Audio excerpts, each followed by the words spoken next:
Good morning to all of you. Today we are going to continue a chapter number 10 that is respiration in organisms.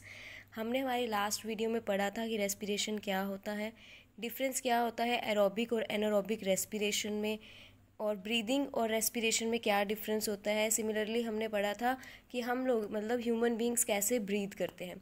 आज हमने कुछ और animals के बारे में पढ़ना है कि उनके अंदर जो ये रेस्पिरेशन प्रोसेस होता है ये कैसे होता है।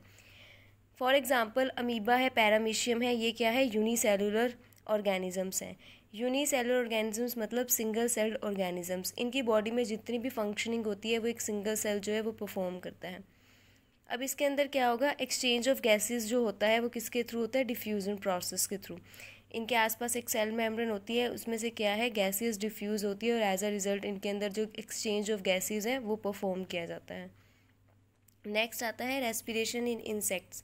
Insects for example cockroaches, grass hoppers, इनके अंदर कैसे होती है रेस्पिरेशन। इनके अंदर बेसिकली ये ना ट्रैकिया होता है जो इनकी ऑल ओवर द बॉडी में कवर होता है। एक नेटवर्क होता है थिन एयर ट्यूब्स का जिसको हम ट्रैकिया बोलते हैं। ये जो ट्रैकिया होता है, एयर ट्यूब्स होती हैं, इनके ये ओपनिंग भी होती है, ये साइड में क्या है, ओपन होता है, जिसको हम बोलते हैं स्पाइरेकल्स। अब ये स्पाइरेकल्स में क्या होगा, जो ऑक्सीजन है सबसे पहले वो स्पाइरेकल्स में आती है, स्पाइरेकल्स उसको क्या है, ट्रैकिया में सेंड कर देता है। ये जो ट्रैकिया होता है ये ऑल ओवर द बॉडी जो है कंस्टिट्यूट होता है और एज अ रिजल्ट सारी की सारी बॉडी में जो है ऑक्सीजन वो ऑक्सीजन रिच जो एयर है वो पूरी की पूरी बॉडी में सप्लाई हो जाती है।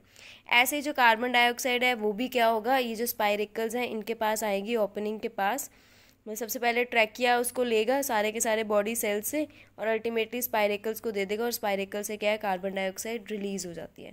तो इस तरह से ग्रास हॉपर्स या फिर कॉकरोचेज में जो ब्रीदिंग या रेस्पिरेशन का प्रोसेस है वो कंस्टिट्यूट होता है।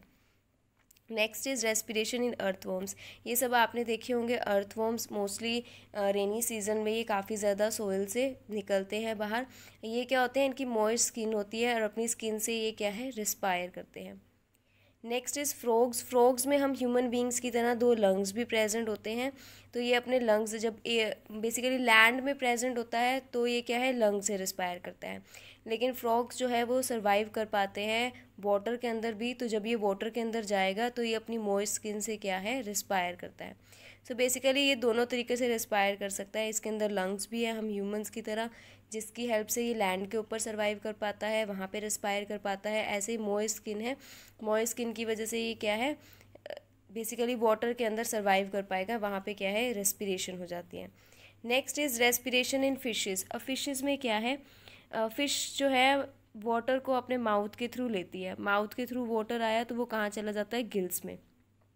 गिल्स में वाटर में क्या ऑक्सीजन प्रेजेंट है, गिल्स में क्या है, large number of blood vessels present होती है, तो ऑक्सीजन उसके अंदर चली जाती है।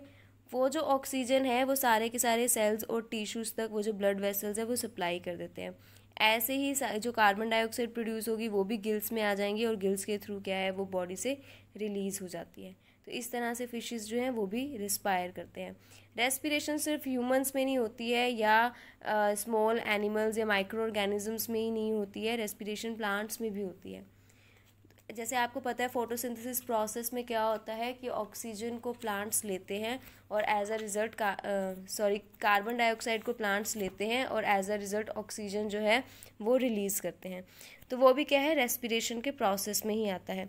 जैसे लीव्स हैं, लीव्स में क्या है, स्टोमेटा प्रेजेंट होता है, जो स्मॉल ओपनिंग्स होती हैं, इसके आसपास क्या है, गार्ड सेल्स प्रेजेंट होते हैं।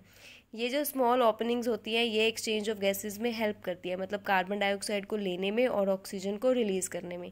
फिर वो जो ऑक्सीजन होती है वो हम ह्यूमंस और एनिमल्स जो हैं उसे कंज्यूम करते हैं हमारी रेस्पिरेशन नीड को फुलफ़िल करने के लिए। Next is roots. अब रूट्स में क्या है, जो रूट्स होती हैं उसके पास टाइनी हेयर्स प्रेजेंट होते हैं जिसको हम रूट हेयर्स बोलते हैं। जितनी भी ऑक्सीजन सोइल के थ्रू, मतलब जो पोर्स होते हैं, ऑक्सीजन जो है उसके अंदर चली जाती है। अब ऑक्सीजन उसके अंदर चली जाएगी तो एज अ रिज़ल्ट जो ये हेयर्स होते हैं ये उस ऑक्सीजन को ट्रैप कर लेते हैं। अब ऑक्सीजन इसके पास आएगी तो वो सारे हेयर्स जो है वो सारे के सारे सेल्स के साथ कनेक्टेड होती है, एज अ रिज़ल्ट सारे के सारे सेल्स तक क्या है, वो ऑक्सीजन पहुंच जाती है। तो इस तरह से क्या है, वो रेस्पायर कर पाते हैं with the help of their roots. Next आते हैं वुडी स्टेम्स। अब ये वुडी स्टेम्स में क्या है, लेंटिकल्स प्रेजेंट होते हैं एक्सचेंज ऑफ गैसेस के लिए। ये जो लेंटिकल्स हैं ये स्मॉल टाइनी ओपनिंग्स होती है जो कि बार्क ऑफ ट्री में होती है, जहाँ पे जो सेल्स होते हैं वो लूजली पैक्ड होते हैं, और एज अ रिज़ल्ट यहाँ से क्या है, एक्सचेंज ऑफ गैसेस बहुत ही ईजिली हो जाती है। अब दिन के समय में क्या होता है, प्लांट्स में फोटोसिंथेसिस और रेस्पिरेशन दोनों के ही प्रोसेस होते हैं। तो एज अ रिज़ल्ट होगा क्या कि कार्बन डाइऑक्साइड ऑक्सीजन दोनों ही रिलीज करते हैं प्लांट्स। लेकिन रात के समय क्या होता है, सिर्फ फोटोसिंथेसिस, जो फोटोसिंथेसिस है वो तो नहीं होगी, सिर्फ रेस्पिरेशन होती है।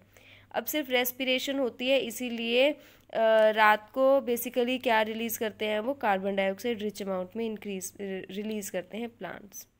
I hope you all are clear with this video. Thank you so much.